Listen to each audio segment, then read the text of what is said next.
Hey, what's up, people? We're making a movie. Guess what it is? Paul Rudd and Jack Black star in The Anaconda! No, God! No, God, please, no! No! No! No!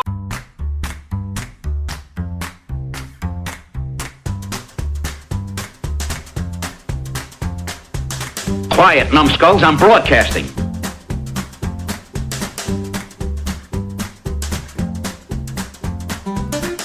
Hey kids, welcome to Grumpy Nostalgia, the Second Look Cinema podcast, the show where we go back to that blockbuster new release wall of our memory. We grab a copy off its shelf, we pop it in our VCR, and we see what time has done to it. I'm Justin, that's Mike. Even white boys got a shout. And together we're to help you navigate all the landmines littered down memory lane.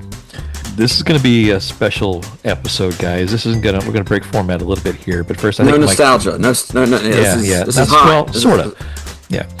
But we just felt compelled to do a very special episode. And for those that think we're not doing enough regular material, you're right. Congratulations. But we certainly want to take this opportunity to do a special episode in light of recent circumstances, Mike. So I believe you actually have an accompanying disclaimer, right? Yes, this is specifically for what we're about to say. So I just want to make sure. I consulted a couple of entertainment lawyers and made sure that we were all good. They gave me some thoughts, ideas I need to jot down. So I want to relay that to our audience. I in particular know nothing about this movie, other than it's roughly 2 minutes and 40 some odd seconds it shows us. Our following comments may be tinged with some conjecture based on our past knowledge and experience of other trailers and movies we have viewed as precedents. Please do not take offense to our comments. But to be fair, the trope does exist of a trailer showing us almost the whole movie. Where's the mystery? The plot twist? Why, it's all encapsulated in a couple of minutes of video and bombastic music. And within this morass, a full review can be completed of this piece of art. After the movie's been released, unleashed into the public, for as you know, hindsight is 20/20.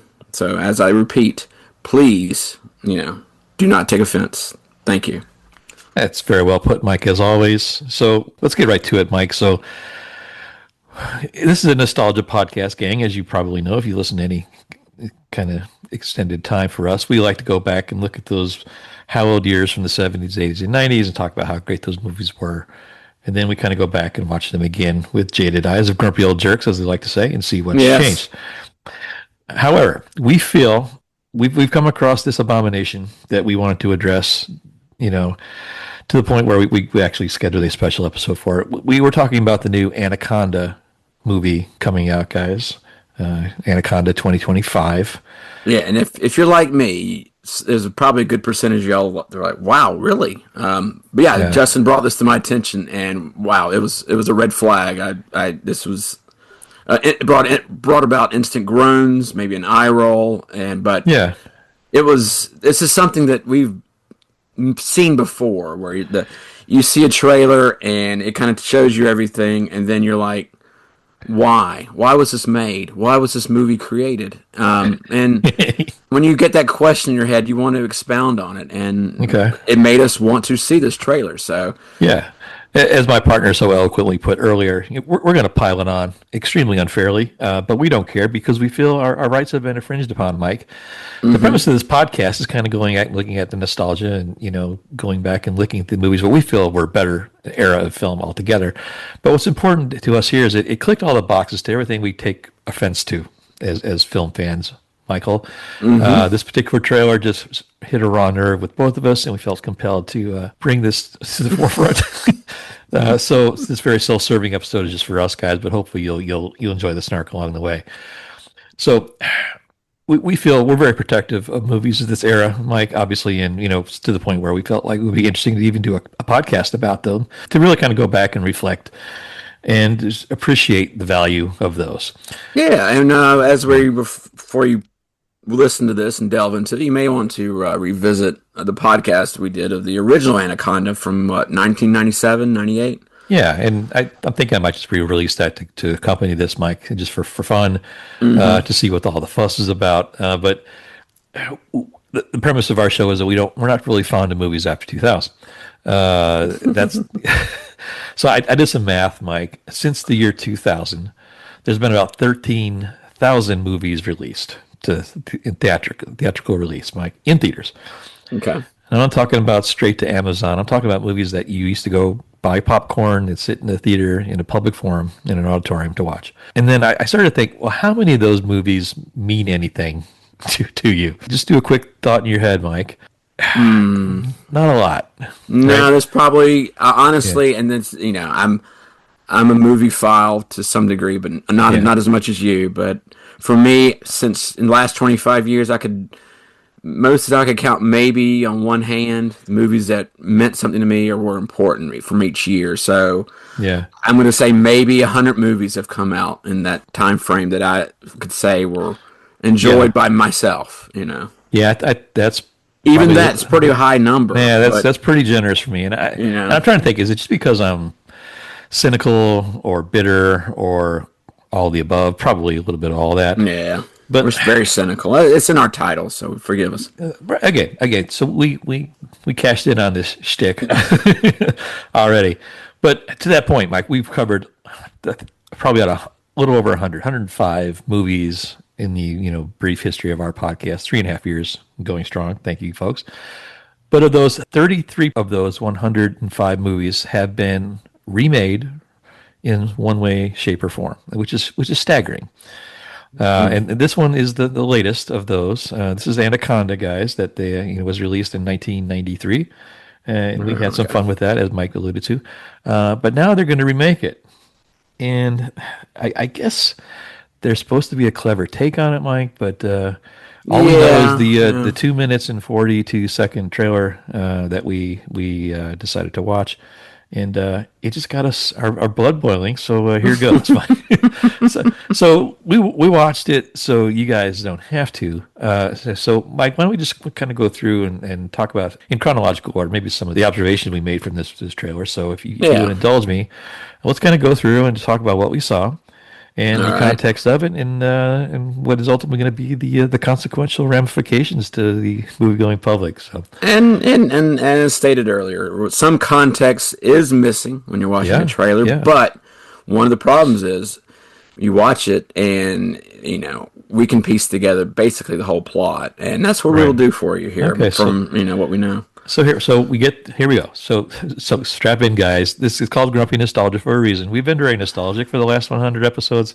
We're getting a little grumpy here, and it may put some of you off, but we're willing to accept that. So here we go. So the trailer starts off with the countdown, Mike. By the movie stars Jack Black and Paul Rudd, and they count down from 5, Mike. Yes. Because we should be so excited because we've been waiting so long for this. You can't wait 5 more seconds. They help us. And there's no seriousness to it. It's done with a goofy grin and a smile on their faces. Like they can't wait to tell you what they've done. I know. It hit us personally a little bit to talk about the nostalgia aspect of it. So he just walks in the door with a total non sequitur thing. He goes, "Let's reboot Anaconda. Let's do it." He literally comes in and we're supposed to assume they're best friends, Black and Rudd, and he comes in and says, "I can't wait any longer." And you're like, "What?" It's like, and then even Paul Rudd is like, "What are you talking about?" I mean, context not required. It's like maybe there's something missing again. But your obsessed buddy comes bursting through your door. You would probably imagine, okay, he's on about that Anaconda movie again. I'm imagining, and then he has to bring in, it's going to be the adventure of a lifetime. You have that, that annoying saying, and they had dreamed of making this movie since they were kids. Really. This is the movie you dreamed of. So let's get to that. So after Jack Black makes his declaration, let's reboot, and Paul Rudd says yes, and he says, wait, what? That's so he's a little bit labeled as the cautious guy. He's not quite sure why he's doing this. Right. So this is where we start to get angry because there's a retro appeal to this. So apparently these characters grew up loving this movie from the 90s. So, Which is fine. Which is fine. I mean, to each their own. We talked about this already on the review of the movie, so we'll shut up about that. But apparently, they've been making like their own version student film, of homemade films about this movie for a very long time, and they decided now that they're grown-ups, they want to actually cash in and make a real movie. So they decide what's it going to cost, Mike, and they determined that it's going to cost $2.5 million. So yeah, there's a quick jump. You got to have the scene at a bank, of course. So there's a quick jump cut to the bank where they're sitting with their new friends that just appear, played by Thandie Newton. Is it Tandy or Thandie? I think it's Tandy. Tandy. Let's go with Tandy. All right. Very attractive lady. And Steve Zahn, who is the perpetual funny side character, supporting character, and he's been in every, He's kind of apparently he has like the nerdy guy. He knows, I guess he's supposed to know about money, but he's the camera guy on the movie, and Yeah, he's like the 21st century Eddie Deason. So he's in every comedy. He's famous most recently in The White Lotus, where he got to see prosthetic of his genitalia, so that was important. But let's keep moving because this is supposed to be funny. But they decide they want to make this movie, and of course, the bank will only approve them for $9,400, Mike. So roadblock number one. So they get this. They get this great idea where they said, let's shoot it independent style. But you gotta have a scene at a diner, okay? It's a trope. It's the diner with the windows so you can see outside and everybody's sitting in a booth. Okay, so they're going to get the gang together, Mike. Yep. And they're going to decide they need. There's certain things they need, which is If they were going to a bank to get a loan, wouldn't they already be shooting it indie style? I think the real irony here is if they didn't have enough money to make a good movie, they should do what the original producers of the original Anaconda did: just do some crappy special effects. I mean, it's an indie movie. They're not going to the studio, so it would be shot indie style no matter what. Well, they have a workaround for that. They said they've got to get a captain, they've got to get a ship, and they've got to get a snake and a snake handler. And a snake handler. So of course, I can't wait to see who that is. I'm surprised it wasn't Danny Trejo. Honestly, it wasn't, but it should have been. Let's say. Yeah, I'm sure it's someone equal talent. So, they kind of cut into like their first shot, I guess, and they kill the snake. So that's funny. Oh, you get a quick shot of the script that's written by Doug McAllister, and it's literally called not Anaconda, The Anaconda. The Anaconda. Yeah. And Jack Black is our, I guess he's our official he's writer, director, he's the Jack Black character in this. Yeah, because that worked so well when he did that in King Kong. He was so believable as a big... sorry. All right, so... You're almost implying that this has been redone before, almost, in a way. There's so too meta. much other stuff. There's too much other stuff to complain about. Let me try to stay on track. Right. So they kill this gorgeous large... by throwing it into a boat's propeller. Yeah, I know you call that, and it's you can see the water and all that. Yeah, it's duh. I get it. Okay, so we got that plot point. Good. So that's funny. So they've established, the tone of the movie, right? It's just these wacky kids trying to make a movie. God bless them. And they get the big red bold. Oh yeah, uppercut this Christmas. Oh, it's like Merry Christmas, guys. Boy. They decide, now that they've killed this snake. They say, but we have to go into the jungle and find another one. Oh yeah, it's right after they tell you it's coming in. That's all of a sudden Jack Black gets his serious voice. He does in every movie, and then they say we have to get a real anaconda. You would already think with the setup being kind of goofy and funny, just do it Ed Wood style. Just get a big rubber snake. But no, they decided they decided to go this way. Why not film this at St. John's River in Florida or the Boggy Creek? You'd actually have a real it'd be safe. There's so many questions I don't know why they had to go to the Amazon, but just about any video editing software now has a snake animation that you can put right over the screen. Yeah, I've done it several times, and I don't even know how to do it. It worked on several sci-fi movies. They the Sci-Fi Channel's been doing that shit for years. Yeah, but anyway, so if they didn't do that, we couldn't have this movie, Mike. So we got a course correct here. True. And of course, that's where the inevitable montage kicks in, Mike. No, we got a And montage. an incredibly brilliant, clever, original stroke of luck. They pull out Sir Mix-a-Lot music here. No, it's even worse than that, audience. At 1 minute and 30 minutes into this trailer, 30 seconds in this, right? They pull out the "Oh my God, Becky" line from the Sir Mix-a-Lot song. Yeah, and it's abbreviated. So one person says "oh," the other one says yeah. And it's at that point you're way off the rails. You're almost hitting the ground at that point. Oh my God. All right, so I had every sphincter closed by this point, and when that music started, Yeah, the pressure really dialed up, and the heart rate started it going. was. You know what? I don't mind them using that song as much as the fact they had to like make it so overt in the second half of the preview. Like the first part of the trailer picks up with just the bass line, and it's real slow. It's like dun dun dun. You know, that was pretty good. It was so subtle, and it was like, you know, most people would catch. Okay, I know that song, but then they had to like just shove it right in your face, just throw it right in there. Well, oh my God! Yeah, it's like really. Yeah. And they cut it up, so he said Anaconda 5 times in 13 seconds. Just the Anaconda part. They ruined this beautiful song about, you know, loving a girl's butt to the point where you had to write a song about it. They ruined it, Mike. They destroyed his integrity. Yeah, you hear that, P. Diddy? Don't please don't do this to Led Zeppelin like you did. How dare you desecrate a song about butts? But there you go. So they did it. So they show a couple more deaths here, like they show a guy getting, you know, smashed into a glass. Of course, and you got your jump scare. You got to have that. And they got the poor girl on the other side of the river gets killed by the snake, and that's hilarious when these people die, right? So again, another thing I guess if you had a big list of things that pisses grumpy nostalgia off, they checked every box, Mike. It was staggering how every little pet peeve that we have employed in this our little 4-year history.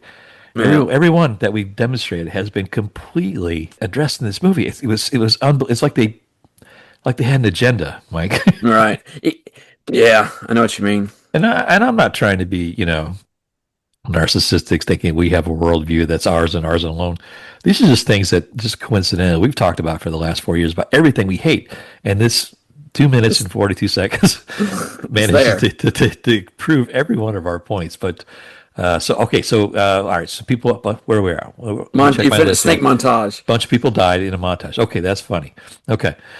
So here's another thing we don't like when we'll talk about a little bit more at the end. So don't worry if we skip through this relatively quickly. But they give away a major plot point here where they think that Jack is dead. The snake has killed Jack Black, right? And my inner monologue, I'm cheering a little bit, like, oh, good, maybe I'll go see this because he won't be in half the movie, right? But so they decide that they will use him as bait to lure the snake away so they can escape. Which is, you know, all friends would do that, right? They wouldn't leave their friend. Okay. They wouldn't take their friend behind. Yeah, I'm going to stop you there for a second. Okay, good. I'm worn out already. This is where I'm reading context into something maybe I shouldn't be reading into, but the implication is they're baiting him to catch the snake to continue doing the movie. No. They were trying to escape, and they wanted to use. Why were they staying there watching it for binoculars? That's a good point. Why would you wait for the snake to appear? That's a good point, Mike. You got me on that one. I'm watching it thinking, these idiots, because they even implied by saying Doug would have wanted it this way, saying that they still want to catch the snake to continue the movie. Okay. I can see that. In my little brain, though, I want to go with the fact they're just going to leave their friend's corpse behind and escape. And enjoy watching it. All three of them. Yes. Okay. Yeah, that's what I was like. I think there's no way we can both be wrong, Mike. So let's. Okay. Okay. Just everybody wins this scenario, Mike. Just make sure. So for some reason, they decide to put a boar on his head and something in his mouth. I don't know what that is, Mike. I hope it was an apple. I couldn't remember. No, it looked like the tail of the thing or something. But he's covered in blood. And he's got a bloody boar on top of him. And as we discussed on the just to a stickler point here, Mike, as we discussed on the last podcast, it was well established there are no boars in the Amazon. so not only did they, whatever. Okay. So, and then of course, the trailer gives away the fact that he's not really dead, Mike. And it doesn't spoil that at all. It's like, he gets up and he starts running, Mike. Running. You got to have that scene showing in your trailer. You know, you got to show Jack Black with a pig attached to his back, running away from something. Running away from the snake. That's in like 10. That's like at least 10 movies he's done where he's running away from something and screaming and comically. Yeah, so it's really, really good stuff. So, unfortunately, they kind of run out of gas here, and the trailer kind of stops here, and it says, Well, you're forgetting the best trope of all. Sorry. While he's running, they have to show that it's Jack Black. Like they're showing you who the stars are. Jack Black is in giant red letters next to his running character, and then they show Paul Rudd looking amazed. Like, if I didn't know this was Jack Black already, thank you. I appreciate that. I had no idea. Thanks, movie. Yes, and then we cut to black and we get to this Christmas, Anaconda, coming soon to a theater near you. Like, so unleashed to your theater. So I mean, that felt like about 4 or 5 hours. We talked about that, but we're talking about like what? Is it a coincidence? Seconds? I know. On the movie poster, is it a coincidence that Paul Rudd looked like Adrian Brody? Is that just me? You think they photoshopped an old King Kong poster? I could be. I'm going to say that Paul Rudd's kids needed dental work, or he wanted a new pool for the summer home. I can't understand. I don't know. But Jack Black, I can completely understand. But Paul Rudd seems like the go-to guy for retro Gen Xers to go to with Ghostbusters and all that stuff, and he's like the guy you put in things now. Apparently, and he can just be himself. Apparently, I guess if you can't get Pedro Pascal, you get Paul Rudd. Sorry, another story.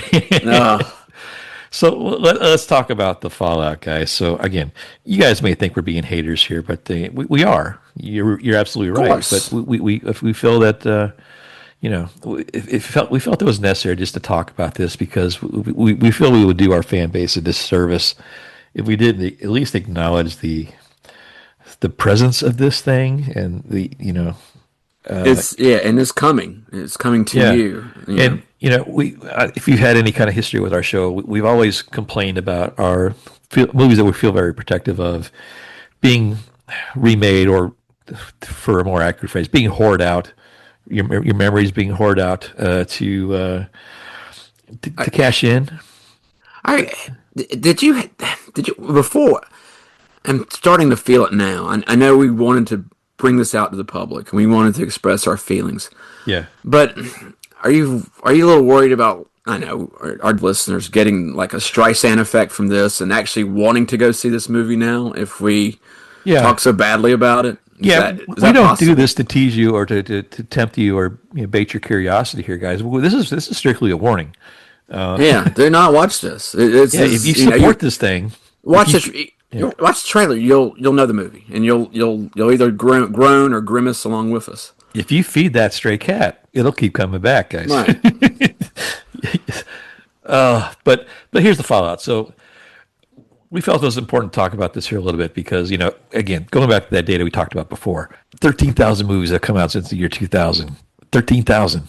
And you can count probably on your hands how many of those, just ask yourself this, internally, how many meant something to you, right? So we chose the movies we watched in our formative years, I guess because we're biased a little bit, but every movie we've covered of the hundreds that we've talked about meant something. Star Wars, Mike, Close Encounters, Jaws, Raiders of the Lost Ark. The list goes on and on and on. I don't think there is a movie like that since 2000, to me anyway. Again, it may be a different audience, and I don't. I mean, there's movies like Lord of the Rings trilogy and stuff like that we would have to say. Very few exceptions. And those are the only reason I say that is because those are exceptions. There's just so much.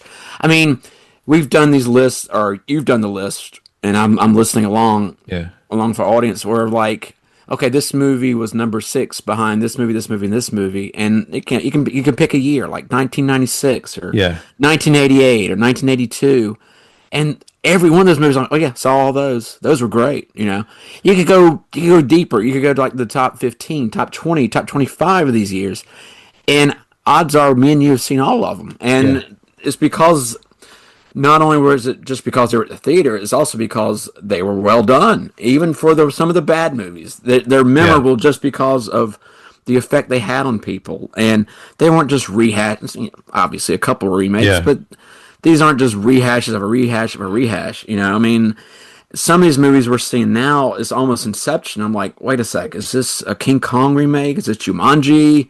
Is this Tropic Thunder? Oh, it's an Anaconda movie. Wait. The Anaconda movie was about a team of people filming a documentary about anacondas and a lost tribe. It's not you forget the whole point of the movie at a certain point. You're like, wait a second, what are they trying to say here? And I can understand. I mean, you think about a movie that I don't know. I'll pick one that came to me was the Woody Allen movie Played Against Sam, where it's a guy who's obsessed with the movie Casablanca.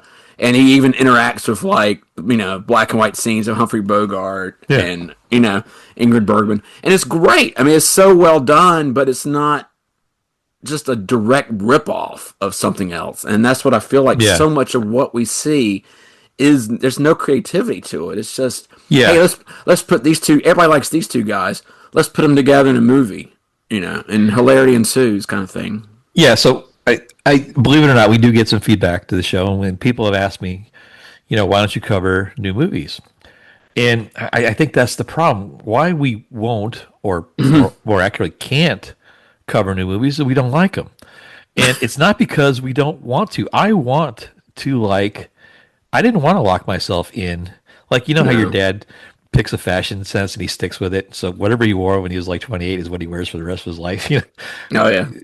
And it's where you get locked into a music genre, you never get out of it. I want to like more films. Wasn't my choice to stop liking movies. Something happened, either something in my brain broke or something in the quality of the films went down, or people's, the themes and tropes have changed, probably a combination of all of that. Yeah. But we can't cover new movies now because we have this, for all the reasons we just kind of alliterated. There's nothing there. I want them to mean more. Mike, remember that internet meme from the 2000s where the guy who's the wrestling fan went to that wrestling convention and he's talking to the wrestlers and saying how much he appreciates what they did for him and when he's a kid. And he how he put their bodies on the line. He goes, "It's still real to me, damn it." He confesses his love for wrestling and how much he cares about it. I felt like that guy here is when I saw this trailer, that's the first guy I thought of. Oddly, it's Mike, I want to like movies so badly. It's still real to me, damn it.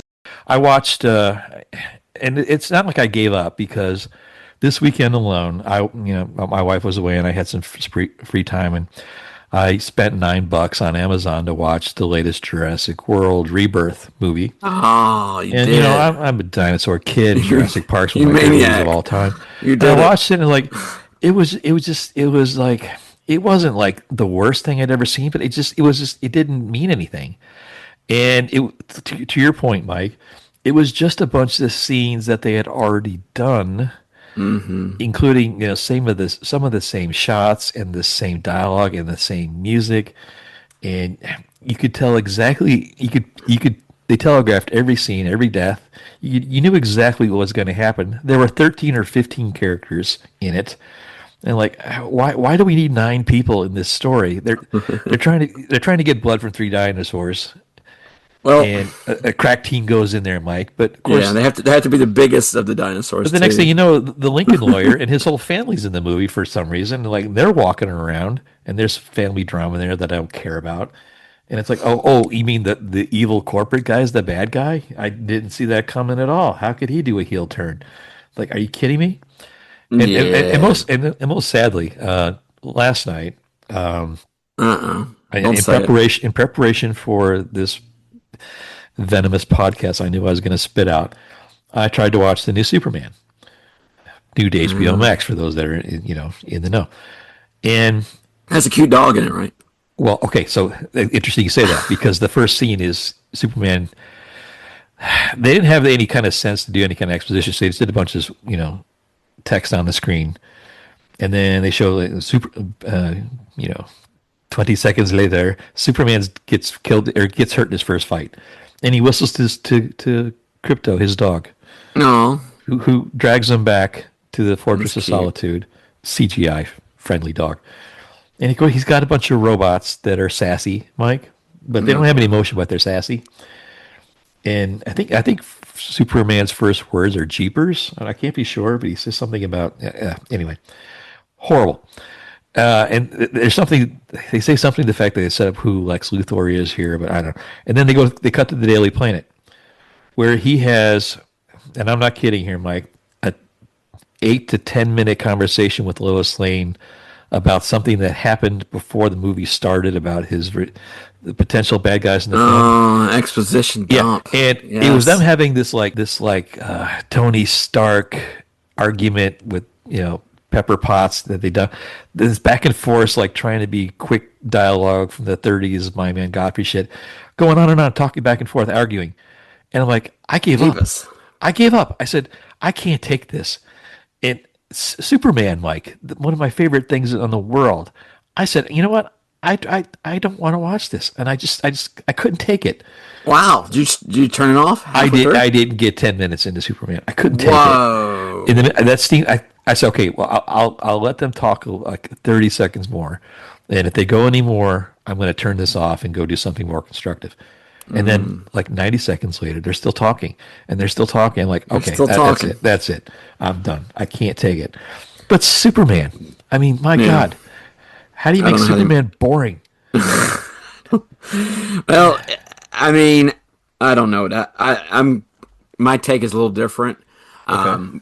We've talked about this on a few of our podcasts. Is how the attention span now, the average viewer, and I'm going to effort all my kindness into this saying, but I think a lot of producers, a lot of these corporate entities that produce this schlock, take us for rubes.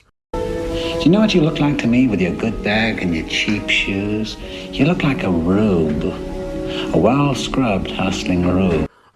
They assume we have short attention spans and need to see quick cuts. You need to see every character on this particular piece of media needs to represent all these different demographics. Yep.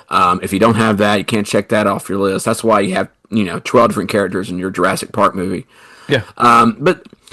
And we're not dumb. We're not dum-dums. We can pick up relevant ideas and plot points, not from 8 minutes of talking in a scene, but from a subtle, it's the classic show, don't tell, which that whole logic and ethos went out the window 30 years ago. Everything now is, Joss Whedon-y kind of, blah, blah, blah.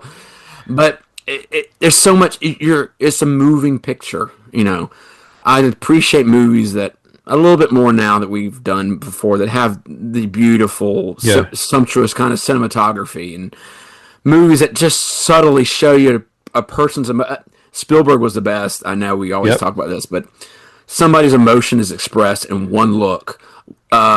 Somebody's whole personality, a side character, is conveyed in one sentence. You know, and that's missing. Like I say, there's just too much focus on just making sure the eyeballs stay on the screen. Look at that CGI.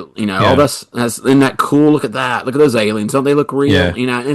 There's way too much and I'm slightly contradicting myself. I'm saying that visual is not the medium they're using. They are using that to kind of rope you in. Yeah, but I know exactly what you're saying, because what I ended up watching after I got fed up with Superman was Silence of the Lambs. Okay. Again, another movie deemed overrated by some previous younger generations. Oh yeah. But here's a great example of that, Mike. That movie, just by the tone, the color, the spectrum, it's dark and dirty. You see Clarice running the obstacle course. They don't say what she is or what she does. The guy comes in and says, "Hey, Crawford needs to see you in his office." They don't say, "FBI Director Crawford needs to see you immediately." Yeah, that's some tough training you did. I'm sorry your parents had to go through that divorce. And the guy turns around. He's got an FBI hat on. He's got an FBI hat on. Oh, so she's trained for being the FBI. Wow. And then she goes in the office. Quantico. I know where that is. And she gets in the elevator, and she's surrounded by a bunch of taller men. So, okay, well, she's this feminine hero that's struggling in this world that's not female friendly, and she's struck. There's that inner turmoil she has to. She's go in a through. male-dominated field. Yeah, when she walks in the office and she looks right into the camera, all this stuff. And I keep thinking, what a different approach, what a more effective approach than it is than just to have this kind of expository dialogue. Ham-fisted dialogue, yeah. Yeah, that again, but the visual medium is just that you can. They're called movies because the image is moving. You got to remember that Yeah. So what are we trying to say here, gang? Well, let me circle back to Anaconda. I thought of the movie that they did, Tropic Thunder, and obviously anybody who watches this trailer for Anaconda is going to think of that movie because of mainly because of Jack Black, but also the fact that the whole idea of the movie is it's kind of meta inception kind of stuff where they're making a movie about a movie and you're watching them make the movie. In Tropic Thunder, it's kind of loosely based on like a Platoon like movie where and it focuses on these characters, and it is a genuinely funny movie, but because it's a comedy, they also have I'm not gonna say like it wasn't aping a horror movie in a way. It's about a movie about guys who were just talking and making jokes with each other, just like almost like Platoon, which in a way is a horror movie, but it's also similar to the story. It was it's interesting because if you watch Tropic Thunder, it's about these guys who are actually trying to infiltrate a camp in real life, and that's what happens. Yeah. And I can see how the Anaconda movie is trying to do that with, they're trying to make a movie and then it becomes about survival. It's very similar to it. And I would, not having seen Anaconda yet, maybe it will be that funny, but I highly doubt it. I highly, but it's just, this goes back to the creativity thing that we've been, talking on about for the last 15 minutes is what, you're copying a movie from like 16, 17 years ago already. It's like, really? You got a guy, Jack Black, who's basically playing his King Kong character, where he's directing something and same manic style. He's going to be what he is in every movie, which most of these studios like, Jack, you just play yourself out there, man. You do it, you be you, and of course he's going to do that. What else he's going to be? Well, that's where I get angry because this is why I'm furious, because this is the second time that this Anaconda thing has tried to pull this off. So the first time they made the original movie, they said, well, again, I talked about this on the podcast, but I don't think they were trying to make it a goof. I think they were trying to make a real horror movie, and they just failed miserably. So the fact that it was so bad, it's like, hey, well, it's a campy horror film. It's a great bad movie. You'll love it, right? So this movie's doing exactly the same thing. They're copying out again. They're copying out also because they're saying, well, if you don't like it, man, we're just goofing on it, man. If they had any balls, they would try to make a real version of Anaconda. Yeah, lean into it. Make it a campy horror movie. Make it like Creep Show. So this is like, okay, let's take this movie that people passed off as a bad movie because they couldn't do it right. So let's do that again, but we'll make ourselves passing off a bad movie on making a movie about a movie that got passed off as a bad movie. That way, it's like exponentially shittier, and that way the people, if they don't like it, well, hey, we're just trying to be funny, Yeah. You see, audience, you see what we're trying to imply here. You see, your stupid minds, stupid. And this is just unique to Anaconda. This is like to everything, Twisters and Top Gun and RoboCop and all of these movies that they keep remaking, that Footloose, Karate Kid, movies that are beloved and adored through our generation. They weren't the greatest films, but they were good. And because no one here has the courage to put something new, and I'm talking about studios here, I'm not talking about writers, because if writers write a creative script, studios won't produce it because no one wants to see that anymore. Movies are a product of the audience. We won't lie, and the audience right now just doesn't know any better. They're accepting this crap. And at some point, idiocracy has taken over, Mike. I mean, the good stuff gets absorbed. That's what I'm trying to I'm in the rah-rah club for audiences out there. When I see a movie like Weapons come out, that was, I went and saw it in the theater, and it's an extremely good movie. Very well done. But it was an original kind of screenplay, an original script, and it did really well at the box office. Yeah. So I have glimmers of hope sometimes when I see a movie like that actually does well and didn't just slide in and out of the theater in one day. I would just love to be part of it and be in the room where it happens, Mike, because I remember being, from the ages of like 7 to 30, movies took over part of the lexicon of the country. People would wait in lines to see movies, and they would talk about them at work, and it would take over the media. You remember the fervor when Jurassic Park came out? Or of course, when we were really little kids, Star Wars. The nation was taken over by a particular movie. Nothing's like that has happened. Maybe since Lord of the Rings. The genie's out of the bottle. You can't. There's too much out there. There's nobody at the water cooler that's saying, "Hey, did you see that new Hulu show? That was what?" No, I saw the new Disney Plus show. No, I'm watching something at the theater. I mean, there's just so much. Yeah, maybe you're right. Maybe there's just so much out there that there's so much slop that's just being produced. It's just to fill up like hour of viewing time on some of these these streaming channels. It's outrageous. It makes your head spin when you see how much is just coming out and how much you almost have to consume. You don't have to, but how much you can consume of some of these shows and movies that are just being regurgitated out there. I guess it's the paradox of choice. Like if you go to the buffet that's got too much food, you're not hungry anymore.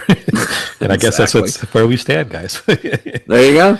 All right. So I don't think we can be much more venomous, Mike. I think there's too much vitriol for us. We're typically pretty happy guys. Just have some fun. Typically. But again, we really appreciate you guys putting up with us for this one. This was a particularly nasty one. We acknowledge that. We just wanted to get it out of our system because we have some fun holiday movies coming up, and we want the tone to be much nicer going forwards. But we had to get this out of the way because we just had to purge this one, Mike, and disinfect ourselves because you had to spit it out like John Voight, right? Exactly. That's right, baby bird. We couldn't carry this around with us for the rest of the year, but so we feel better now that we've had this kind of podcast enema, so to speak. So if you really want to watch another version of Anaconda, watch the Riff Tracks guys do a nice skewering of the original Anaconda movie, or just go back and listen to our podcast. So save you that trouble. But speaking of that, we do really appreciate the volume that we're getting on the downloads of some of our second releases. We appreciate you guys kind of going back and revisiting some of those with us. We acknowledge that we're not putting out as much content as we used to. Well, actually, we are. We're just putting some extra older shows in there. So we appreciate you guys listening to those. We're very happy with you guys coming back and giving those another shot. So that's really helping us a lot. So it also gives you some context of where some of this stuff came from because we do a lot of callbacks. So you guys listening to those older episodes have been very successful. So we appreciate that deeply. So Mike, I don't want to complain anymore. I think it's time that we press on because we've got a lot of movies coming up here. So I want to remind everybody that we got a big Halloween festival coming up. We've got some movies about werewolves, Mike. All right. You can check out more about our show. We're at Grumpy Nostalgia on Instagram. You can check out our website at grumpynostalgia.buzzsprout.com. We have a YouTube channel. Check it out. Maybe you'll be the one. So Mike, anything else you want to say before we head out of here today? No, I'm going to spend the rest of my day wondering why two grown men found Anaconda to be their favorite movie. Grown men. Exactly. Just like us. That's right. We're so mature, Mike. All right, so for Mike James, this is Justin, and we will see you again next time.